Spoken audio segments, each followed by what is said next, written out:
Hey everyone, welcome back to Steve's View. We are entering a period of global politics that feels uncomfortable, unstable, and increasingly honest. Not honest in a moral sense, but honest in a structural one. The assumptions that shape the world for the past 30 years are no longer holding. The language remains rules, norms, institutions, international law, but the behavior underneath has changed. Power is being exercised more directly, more visibly, and with far less concern for appearances. As Mark Carney once put it, we are moving toward a world where strong states do what they can, and weaker states suffer what they must. That phrase resonates not because it is new, but because it describes something that many governments have already internalized, even if they hesitate to say it out loud. The global order is not collapsing because people stopped believing in it. It is collapsing because it stopped delivering results. To understand what is happening now and why figures like Donald Trump are not anomalies but symptoms, we need to move away from personality-driven explanations and look instead at structural failure. For roughly 3 decades after 1991, the world operated under a U.S.-centered system that relied less on direct coercion and more on institutional mediation.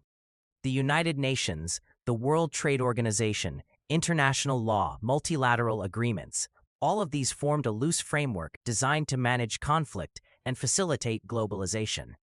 This system was never ideal. It was slow, inconsistent, and frequently compromised. But it had one crucial advantage: it worked well enough as long as the largest powers found it useful. The system was not designed to restrain declining authoritarian states fighting for survival. It was designed to integrate them, moderate them, and eventually transform them. That premise failed. The breaking point arrived around 2022 when two pressures converged. The first was Russia's full-scale invasion of Ukraine. This was not simply a regional war. It was a direct stress test of the UN-centered security order. The system failed that test, not because the rules were unclear, but because enforcement mechanisms were structurally incapable of acting against a permanent member willing to absorb the costs. The second pressure was economic, and it came from China. Beginning in the early 2020s, China's domestic growth model began to deteriorate. Real estate, the core store of household wealth, cracked. Demographics turned sharply negative. Investment efficiency collapsed. Faced with slowing internal demand, Beijing made a rational but destabilizing choice. It leaned heavily into exports. Industrial overcapacity was no longer a side effect. It became a policy instrument. From the perspective of global trade rules, this posed a serious problem. The WTO is built to resolve disputes between actors that broadly accept the system's legitimacy. It is not built to discipline a systemically important economy using overcapacity as a macroeconomic survival strategy.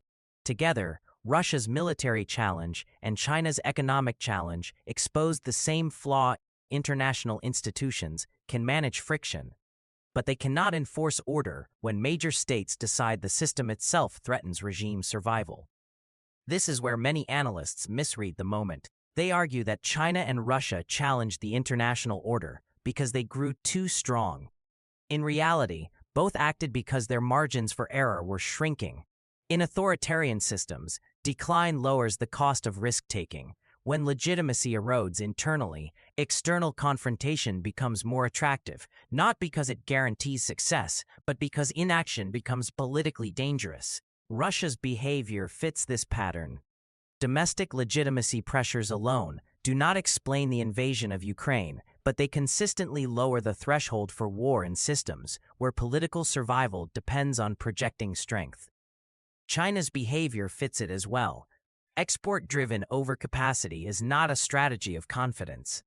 It is a strategy of necessity. By the time these pressures became visible, the post-1991 order was already structurally exhausted.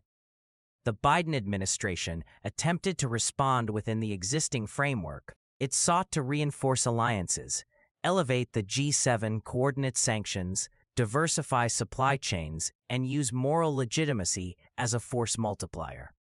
These efforts were not irrational. They were simply constrained by reality. International law is most effective when violations are rare and costs are limited. It is far less effective when violations are systematic and enforcement threatens core economic interests. Allies hesitated, not because they lacked values, but because they faced trade-offs. Energy security, domestic inflation, industrial competitiveness, these factors imposed limits on how far moral coordination could go. The result was partial containment, not resolution, and this is the context in which Trump's return and the broader shift toward coercive statecraft makes sense. Trump is often described as a disruptor. In reality, he represents a strategic pivot away from persuasion toward enforcement. Where the previous approach assumed alignment could be negotiated, this approach assumes alignment must be compelled. This does not mean the United States has abandoned global leadership.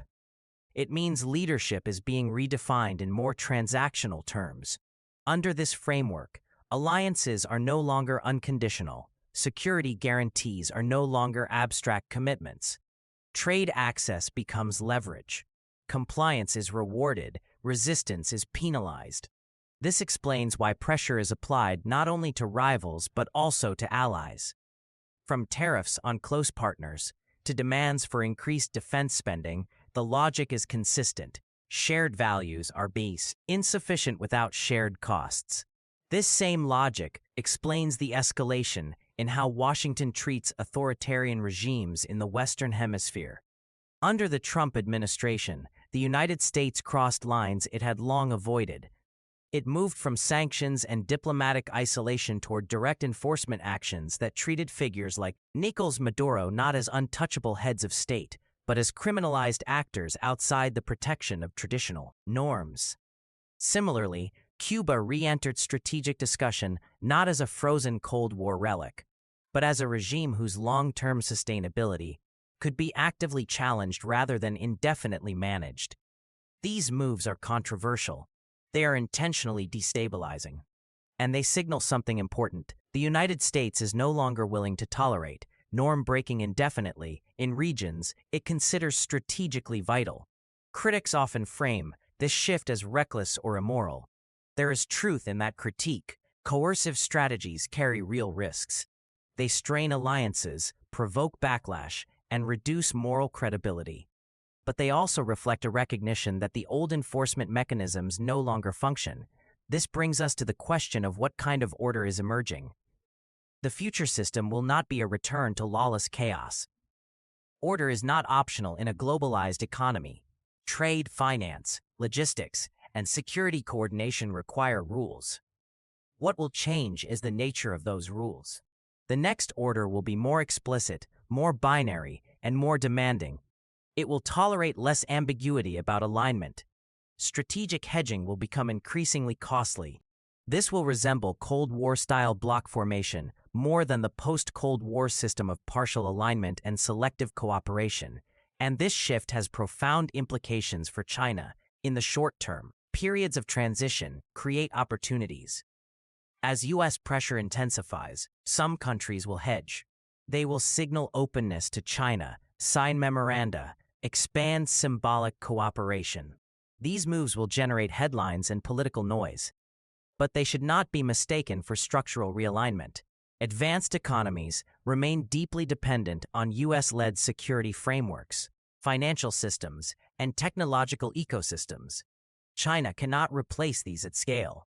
Over time, pressure forces choices, and as choices harden, alignment consolidates. This is where China faces its most severe constraints. Unlike the Soviet Union, China lacks a coherent ideological alternative capable of binding allies through belief rather than convenience.